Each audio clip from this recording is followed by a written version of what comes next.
ശോഭ സുരേന്ദ്രൻ അതാ ഖതം ഖതം ഹോ ജാത്താ ഹേ ഹോത്താ മദച ഭണ്ഡാറടങ്ങിയ സാധനം പോയേ അത്രേ പറയുന്നുള്ളൂ. പണം കൊടുത്തോട്ട് വാങ്ങുന്നതും പണം പോക്കറ്റിലേക്ക് ആക്കുന്നതും സംഘികളെ തന്നെ പറ്റിച്ച് മുന്നോട്ട് പോകുന്നതൊക്കെ ആയിട്ടുള്ള കുറെ കാര്യങ്ങൾ. അതിനിടയിലാണ് ശബരിമല പ്രവേശനവുമായി ബന്ധപ്പെട്ടുകൊണ്ട് പ്രോട്ടീൻ പൗഡർ ശോഭ എന്നാണല്ലോ ഇപ്പൊ പേരറിയുന്നത്. നിങ്ങൾക്ക് ആ വീഡിയോയുടെ തെളിവ് കാണണം. ആ പ്രോട്ടീൻ പൗഡർ അടിക്കണത് കണ്ടോളി.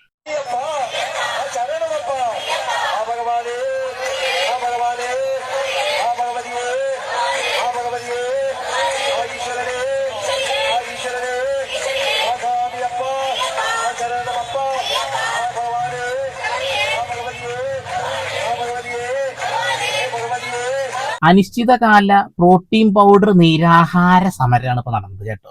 പ്രോട്ടീനാണ് നിരാഹാര പന്തലിൽ ഇരുന്ന് കുടിച്ചു കയറ്റുന്നത്. തെളിവായി, പറഞ്ഞത് കറക്റ്റും ആയില്ലേ.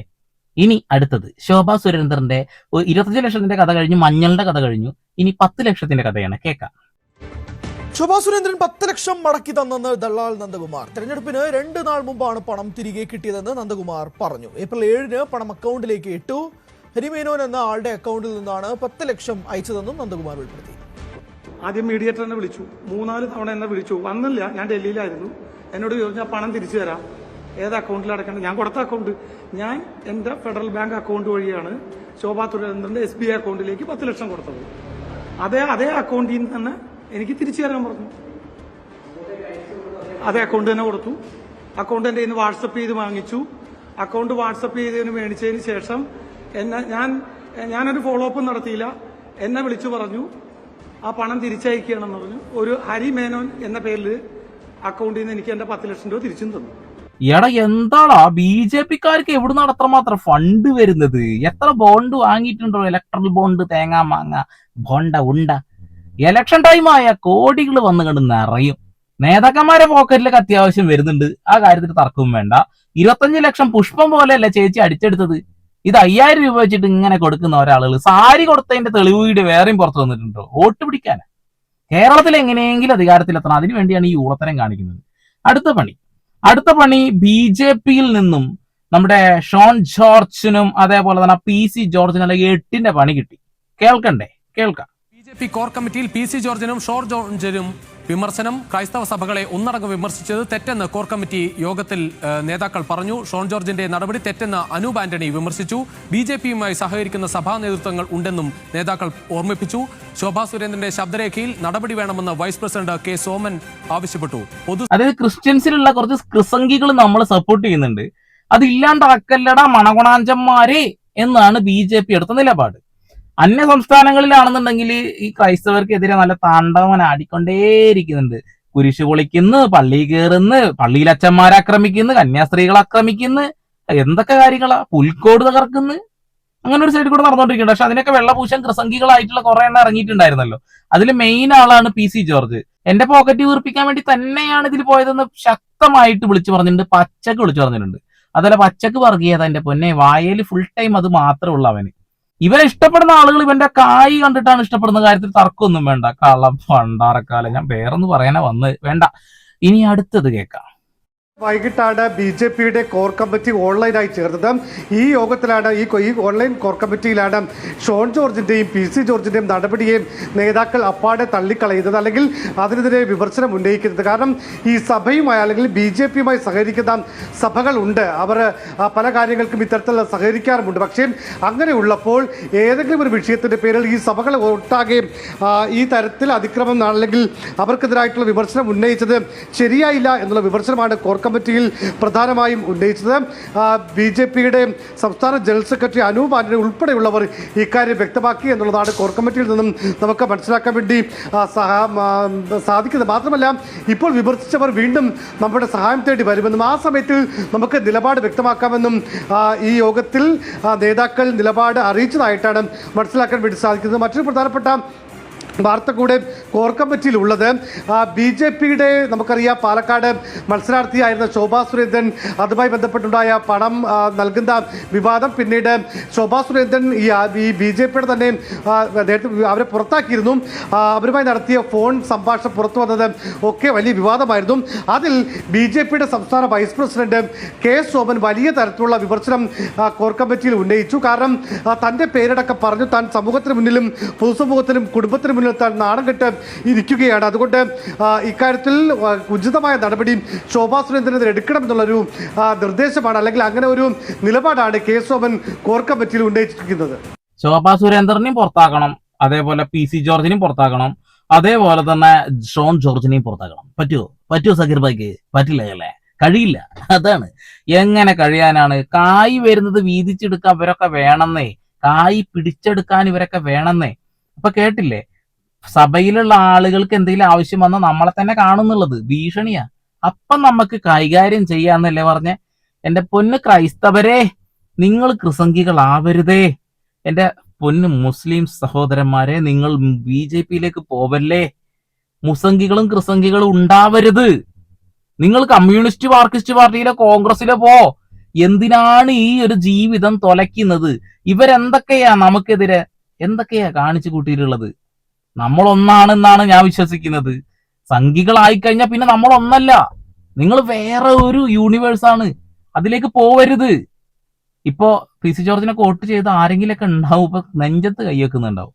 എടോ, അയാളൊക്കെ ജയിച്ചു കഴിഞ്ഞ 8ന്റെ പണിയും കിട്ടും. 10 കൊല്ലം കൊണ്ട് ഞങ്ങൾ ഇതാക്കുമെന്ന് പറയുന്നില്ല. 10 കൊല്ലം കൊണ്ട് ഇവിടെ എന്തൊക്കെ ബില്ല് പാസ്സാവും? ക്രൈസ്തവന് പണി കിട്ടും. ഇപ്പൊ ഒരു വനിതാ ബില്ല് വരുന്നുണ്ട്. ഇതൊക്കെ കേൾക്കുമ്പോൾ ആളുകൾ സ്ത്രീകൾക്ക് ഉന്നമനത്തിന് വേണ്ടിയിട്ടാണ് ഇതൊക്കെ ചെയ്യുന്നതെന്നാ പറയുന്നത്. കോൺഗ്രസ് ആയ കാലത്ത് ബില്ല് പാസ്സാക്കാൻ നോക്കിയപ്പോ BJPക്കാരാണ് തള്ളിക്കളഞ്ഞത് അല്ലെ? ഇപ്പൊ അത് പാസ്സാക്കാൻ നോക്കുക. അതോ സീറ്റിന്റെ എണ്ണം കൂട്ടിയിട്ട് അവരുടെ ആധിപത്യം കൂട്ടാൻ വേണ്ടിയുള്ള കളി കളിക്കുന്നത്? 540 560 സീറ്റ് ചെയ്യേണ്ട കാര്യം 890 സീറ്റിലേക്കൊക്കെ കൊണ്ടുപോകുന്നു. എങ്ങനെയെങ്കിലും ഇവിടെ ആ അധികാരം പിടിച്ചെടുക്കണം. അതിനാണ് ഈ ഉളത്തരം കാണിക്കുന്നത്. വനിതാ ബില്ലിന്റെ കാര്യം പറയുമ്പോൾ UPയിലുള്ള സ്ത്രീകൾ അനുഭവിക്കുന്ന അനുഭവത്തെ കുറിച്ച് കൂടെ നിങ്ങൾ ചിന്തിക്കണം. വഴിയിലൂടെ പോകുന്ന സ്ത്രീകളെ ഒന്നും ചോദിക്കുന്നില്ല, അങ്ങ് പിടിച്ച് അടിച്ച് അത് കൊണ്ടുപോവുക. വീഡിയോ കാണിക്കാൻ കഴിയില്ല, എന്റെ കയ്യിലിരിക്കുന്നുണ്ട്, ഇടാൻ പറ്റാത്ത അവസ്ഥ. പോലീസുകാർ പോലും റോഡ് സൈഡിൽ നിൽക്കുന്ന സ്ത്രീകളെ ആക്രമിക്കുക. ഇനി ഷോൺ ജോർജിന്റെ കുറച്ച് ഒലിപ്പീരും കൂടി കേൾക്കാം. പള്ളിക്കകത്ത് കച്ചവടം ചെയ്ത കച്ചവടക്കാരെ ചാട്ടവാറിനടിച്ച കർത്താവ് ശോമിശിക എന്റെ പിന്മുറക്കാരനാണ് ഞാൻ. ഓ ആണോ? ജൂദാസ് ആടാ നീ, ജൂദാസ് എന്നല്ലേ? ശരിയല്ലേ? കറക്റ്റല്ലേ പറഞ്ഞത്? ചില്ലറ പൈസക്ക് വേണ്ടിയിട്ട് ആളുകളെ ഒറ്റ കൊടുക്കുന്നതാണ് നീ. അത് ഞാൻ ചാട്ടവാർ എടുക്കുക തന്നെ ചെയ്യും. KC വേണുഗോപാലും ഈ പറയുന്ന ജോസ് കെ മാണിയും കൊടിക്കുന്നിൽ സുരേഷും ഇവരൊക്കെ പാർലമെൻറ്റിൽ MPമാരായിരിക്കുമ്പോൾ UPA സർക്കാരിൻ്റെ കാലത്ത് കൊണ്ടുവന്ന നിയമമാണിത്. ഈ നിയമത്തിൽ ഇതെങ്ങനെ നടപ്പിലാക്കണമെന്നുള്ളതിൻ്റെ വിശദീകരണം മാത്രമാണ്. ഇപ്പോൾ ഇവർ ഈ സമയത്ത് ഇതൊന്നും കണ്ടില്ലായിരുന്നു. അതോ പാർലമെൻറ്റിൽ ഇത് അവതരിപ്പിച്ചപ്പോൾ ഇവരില്ലായിരുന്നു? എന്താ ഇവർ പറയുന്നത്? അപ്പം സഭയെ മോശമാക്കാൻ, സഭയുടെ സ്വത്തുക്കൾ പിടിച്ചെടുക്കുക. ആദ്യമേ മനസ്സിലാക്കേണ്ട കാര്യം FCRA എന്ന് പറയുന്ന റിലീജിയസ് ലോ അല്ല. അത് മനസ്സിലാക്കാനുള്ള ബോധം ഉണ്ടാകണം. എടാ, നിന്റെ കണ്ണ് തന്നെ എത്ര തവണയാണ് വെട്ടിയെന്നറിയോ? നിന്റെ ശരീര പ്രകൃതി തന്നെ ഈ ഒരു വലിയ നുണ പറയാൻ വേണ്ടിയിട്ട് കഷ്ടപ്പെടുന്നത് കാണുന്നുണ്ടടാ. നിനക്ക് വേണ്ടത് പണം ഉണ്ടാക്കൽ മാത്രം. BJPനെ താരാട്ട് ആടിക്കൊടുത്താൽ നിന്റെ വരും തലമുറക്ക് ജീവിക്കാനുള്ള സംവിധാനം ഉണ്ടാവും. അത് മാത്രമേ നീ ശ്രമിക്കുന്നുള്ളൂ. പക്ഷെ ഇതൊക്കെ ആശുപത്രിയിൽ കൊണ്ടുപോയി കൊടുക്കേണ്ട ഒരു വല്ല കുഷ്ഠരോഗം പിടിച്ചിട്ട് അത് നീ ആദ്യം മനസ്സിലാക്കുക. വയസ്സാം കാലത്ത് കുഷ്ഠം പിടിച്ച് കിടക്കുന്ന അവസ്ഥ വരും മനുഷ്യന്മാരെ ഉപദ്രവിക്കാൻ കൂട്ടുനിന്നാൽ. അത് നീ മനസ്സിലാക്കുക. 2, ഇത് ക്രൈസ്തവ സഭയെ മാത്രമല്ല, ഈ രാജ്യത്തുള്ള എല്ലാ മതവിഭാഗങ്ങൾക്കും ഒരേപോലെ ബാധകമാകുന്ന നിയമമാണ്. ഇത് ഉണ്ടാക്കിയത് കോൺഗ്രസ്സാണ്. ഒളിച്ചും പാത്തും ഫോൺ വിളിച്ചും മഠത്തിൽ പോയി ഒന്നും നിലപാട് സ്വീകരിക്കണം. സഭ പരസ്യമായ നിലപാട് സ്വീകരിക്കണം. അങ്ങനെ നിലപാട് സ്വീകരിക്കുമ്പോൾ ഏത് മുന്നണിയാണ്, ഏത് പാർട്ടിയാണ് സഭയ്ക്ക് വേണ്ടിയും അല്ലെങ്കിൽ ആ സഭ പിന്തുണ പ്രഖ്യാപിക്കുന്ന പാർട്ടി എന്ത് നിലപാടാണ് സഭയ്ക്ക് വേണ്ടിയും സഭാവിശ്വാസികൾക്ക് വേണ്ടിയും ചെയ്തതെന്ന് പൊതുവായും ചർച്ച ചെയ്യപ്പെടും. എന്താ ചെയ്തത്? പുൽക്കൂട് തകർക്കുന്ന പാലക്കാടുള്ള സംഘികൾ, അതുപോലെ തന്നെ കരോളുമായി പോയ കുട്ടികളെ ആക്രമിച്ച BJP പ്രവർത്തകർ. ഇതാണോ നിനക്ക് പറയാനുള്ളത്? മണിപ്പൂരിൽ എത്രത്തോളം പള്ളികളാണ് തകർക്കപ്പെട്ടിട്ടുള്ളത്? ഇതാണോ നിനക്ക് പറയാനുള്ളത്? പിന്നെ സഭ എടുക്കുന്ന തീരുമാനം അത് സഭ എടുക്കട്ടെ. നീ BJPക്ക് ഉണ്ടാക്കി കൊടുക്കാൻ നോക്ക്. കോൺഗ്രസ്സുകാരാ കൊണ്ടുവന്നു പോലും. എന്നാ നിങ്ങൾ അതിനെ എതിർക്കല്ലേ വേണ്ടത്? തള്ളിക്കളയല്ലേ വേണ്ടത്? അതല്ലല്ലോ ചെയ്തിട്ടുള്ളത്. ഊളത്തരം പറയരുത് ഷോണെ, ഊളത്തരം പറയരുത്. അങ്ങനെ ഒരു നിലപാടിനെ അങ്ങേയറ്റം ഞാൻ സന്തോഷത്തോടു കൂടി കാണുകയാണ്. ഞാൻ അങ്ങേറ്റം സന്തോഷത്തോടു കൂടി അതിനെ ബഹുമാനിക്കുന്നു, സ്വാഗതം ചെയ്യുന്നു. ഈ അടിമത്തം അവസാനിപ്പിക്കണം. അല്ലെങ്കിൽ ഈ സഭയും കുഞ്ഞാടുകളൊന്നും ഈ നാട്ടിൽ കാണില്ല. ഇപ്പോൾ പാലാ നിയോജകമണ്ഡലം 1,79,000 വോട്ടർമാരാണ് പാലാ നിയോജകമണ്ഡലത്തിലുള്ളത് ഈ പ്രാവശ്യത്തെ കണക്ക് പ്രകാരം. കഴിഞ്ഞ പ്രാവശ്യം 191 കണക്കിൽ തന്നെ 12,000 പോയി. വോട്ടിങ് ശരിക്കും അവിടെ നാട്ടിലുള്ളത് എത്രയെന്നറിയോ? 1.5 ലക്ഷത്തിൽ താഴെയാണ്. ആളില്ല. ഇങ്ങനെയാണെങ്കിൽ 15 കൊല്ലം കൊണ്ട് പാലായിലൊന്നും ആൾ കാണില്ല. എടാ നിന്നൊക്കെ മടുത്തിട്ട് സഹിക്കാൻ പറ്റാതെ പോയതാവൂ അല്ലേ? അല്ലാതെ എങ്ങനെ ആൾക്കാർ അവിടെ നിന്ന് പോകുന്നേ? ഇനി ഇവന്റെ ഒരു ഞെട്ടിക്കുന്ന കണക്കും കൂടി ഉണ്ട്, അതുകൂടി ഞാൻ കേൾപ്പിച്ചു തരാം. പിന്നെ ഭീഷണിയുടെ സ്വരം, അത് നീ എന്തിനാ കാണിക്കുന്നത്? ജനാധിപത്യ രാജ്യത്ത് ഭീഷണിയുടെ സ്വരം എന്തിനാടാ?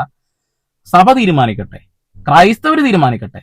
നിന്നെ പോലെയുള്ള ചില്ലറക്കായ്ക്ക് വേണ്ടി ഒറ്റുകൊടുക്കുന്നവന് അത് പറയരുത്. അത് നീ മനസ്സിലാക്കുക. പിന്നെ BJP-ക്കാരല്ല ഹിന്ദുവിന്റെ കാര്യം നോക്കേണ്ടതും ക്രൈസ്തവന്റെ കാര്യം നോക്കേണ്ടതും മുസ്ലിങ്ങളുടെ കാര്യം നോക്കേണ്ടതും. ഓക്കെ, അത് നീ മനസ്സിലാക്കുക. നിങ്ങൾ ആരുടെയും അട്ടിപ്പേർ അവകാശം ഒന്നും ഏറ്റെടുക്കണ്ട. നിങ്ങൾ മനുഷ്യന്മാരെ ജീവിക്കാൻ സമ്മതിക്കോ? അത് മതി. ഒരുപക്ഷെ കേരളത്തിൽ ഏറ്റവും കൂടുതൽ മൈഗ്രേഷൻ നടന്നൊരു നിയോജകമണ്ഡലമാണ് പാല. ജീവിക്കാൻ മാർഗമില്ലാത്തത് കൊണ്ട് മാത്രമാണ് ഈ ചെറുപ്പക്കാർ വിദേശത്തോട്ട് പോകുന്നത്. ഞാൻ അതിനെ കൃത്യമായി അഡ്രസ്സ് ചെയ്തിട്ടുണ്ട്. എന്റെ പൊന്നു ബ്രോ, നിനക്ക് കുറച്ചെങ്കിലും വിവരം വേണം. എടോ, കേരളം സാക്ഷരതയുടെ കാര്യത്തിൽ എത്രാം സ്ഥാനത്താണ് നിൽക്കുന്നത് വല്ല ബോധമുണ്ടോ നിനക്ക്? നമ്പർ 1 നിൽക്കുകയാണ്. ഇവിടെ 95% ആളുകൾക്ക് ഡിഗ്രി ഉണ്ട് എന്നുള്ളതാണ്. ഏതെങ്കിലും ബിരുദം നേടിയ ആളുകളായിരിക്കും ഓരോ ആളുകളും. അവർക്ക് കൃത്യമായിട്ടുള്ള ജോബുകൾ കിട്ടാനുള്ള സാധ്യതകൾ കുറവാണ്. പ്രതിവർഷം ഓരോ കോഴ്സിൽ നിന്നും പഠിച്ചിറങ്ങുന്ന ആളുകളുടെ എണ്ണം കൂടുതലാ. എല്ലാവർക്കും ആഗ്രഹിക്കുന്ന പോലെയുള്ള ഒരു ജോലി ഈ കേരളത്തിൽ എന്നല്ല ഇന്ത്യയിൽ തന്നെ കിട്ടാണ്ടാവില്ല. അപ്പൊ അവർ ആഗ്രഹിക്കുന്നത് അബ്രോഡിലേക്ക് പോവുക എന്നുള്ളതായിരിക്കും. അതുകൊണ്ട് പല ആളുകൾ അബ്രോഡിലേക്ക് പോകുന്നു. കാത്തിരിക്കുകയാണ് അവരൊക്കെ. അവർ കാത്തിരിക്കുന്നവർക്ക് നല്ലൊരു ഓപ്പർച്യൂണിറ്റി കിട്ടുമ്പോൾ അവർ ഇവിടുന്ന് നാട് വിടുന്നത് അതുകൊണ്ടാ. പിന്നെ ഇന്ത്യൻ റുപ്പിയുടെ ഒക്കെ മൂല്യം എവിടെ കിടക്കുന്ന വല്ല ബോധം ഉണ്ടോ തനിക്കൊക്കെ? നരേന്ദ്രമോദി അധികാരത്തിൽ വന്നതിന് ശേഷം ഇന്ത്യൻ രൂപയുടെ മൂല്യമൊക്കെ ഇടിച്ച് തരിപ്പണമായിക്കൊണ്ടിരിക്കുകയാണ്. അത് മനസ്സിലാക്കണം. നല്ല ജോലി കിട്ടണമെങ്കിൽ, നല്ല സാമ്പത്തികമായി എന്തെങ്കിലും കിട്ടണമെന്നുണ്ടെങ്കിൽ വിദേശ രാജ്യത്ത് പോയി പണിയെടുക്കണം. മൂല്യം കൂടി നിങ്ങൾ കണക്കാക്കണം. എല്ലാവർക്കും മാനേജർമാരാവാനോ എല്ലാവർക്കും ഡോക്ടർമാരാവാനോ എഞ്ചിനീയർമാരാവാനോ ഒരു സാഹചര്യം ഇന്ത്യയിൽ തന്നെ അല്ല. നിന്നെയാണ് കേരളത്തിന് കുറ്റം പറയുന്നത്. ഇവിടെ നിന്ന് മറ്റു രാജ്യങ്ങളിലേക്ക് പോയിട്ടുണ്ടെങ്കിൽ നല്ല ജോലി തേടിക്കൊണ്ട് തന്നെയാണ്, നല്ല ഭക്ഷണവും നല്ല ജീവിത ശൈലിയും ആഗ്രഹിച്ചുകൊണ്ടാണ് പോകുന്നത്. കുറ്റം പറയാൻ ഒരിക്കലും കഴിയില്ല. നല്ലൊരു അവസരം കിട്ടിയ ഈ പറയുന്ന നമ്മളടക്കം പോവും. പിന്നെ നിന്നെ പോലുള്ള ആളുകളൊക്കെ സേഫ് ആണല്ലോ. BJP-യിൽ നിന്ന് കൈയിട്ട് മാന്താനുള്ള ആ ഒരു സാഹചര്യം ഉണ്ടല്ലോ. അപ്പൊ ശോഭാ സുരേന്ദ്രന്റെ കള്ളത്തരവും പൊളിഞ്ഞു. ഇപ്പൊ ഷോൺ ജോർജും PC ജോർജും മൂഞ്ചേരി മൂലക്കരിക്കുന്നുണ്ട്. ഒക്കെ ഇനി പിടിച്ചാണ്ട് പുറത്താക്കടേ. അത്ര എനിക്ക് പറയാനുള്ളൂ. നിങ്ങളുടെ അഭിപ്രായം രേഖപ്പെടുത്തുക. വീണ്ടും വരെ പുതിയ വാർത്താവിശേഷങ്ങളുമായി സന്ദീപ് പോൾ സൈനിങ് ഓഫ്.